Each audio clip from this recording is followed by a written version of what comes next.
Oh, ma monette, elle fait plus ta lessive. Bah, serait peut-être temps de... Hein? Bienvenue dans les Daronades, ta série pour devenir l'adulte que tu te refuses de devenir.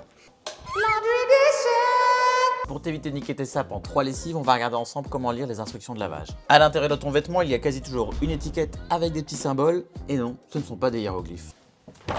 Il y a 5 familles de symboles et chacune correspond à une étape du cycle de lavage de ton vêtement. Et la 5e va vous surprendre. Le premier, c'est la bassine pour symboliser le lavage de ton vêtement. S'il y a une main dans la bassine, c'est qu'il faut le laver à la main. Sinon, tu peux le passer en machine et à ce moment-là, tu te rapportes au nombre écrit dans la machine pour savoir la température maximale à utiliser. 2 yeux, le triangle qui va symboliser le blanchiment de tes vêtements. Si jamais le triangle est vide, tu peux utiliser aussi bien de la javel qu'un produit à base d'eau oxygénée. S'il y a 2 barres dans ton triangle, tu peux seulement utiliser de l'eau oxygénée. Si le triangle est barré, tu vas pas blanchir tes vêtements.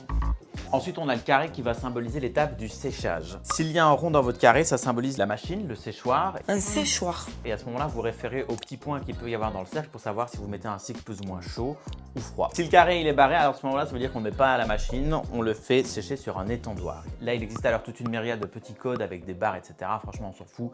Mettez-le sur l'étendoir et quand c'est sec, c'est sec.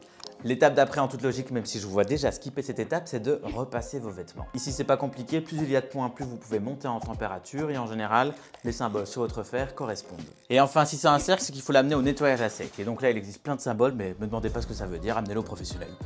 Si t'as rien retenu, enregistre cette vidéo pour plus tard. Et si t'as un iPhone, tu peux aussi juste faire une photo de ton étiquette. Un swipe vers le haut te permettra de retrouver tout le détail des instructions de lavage. Et maintenant, tu vas me faire le plaisir de t'abonner et de retourner tes chaussettes avant de les mettre au panier parce qu'on a marre de l'abonner de tout le monde ici.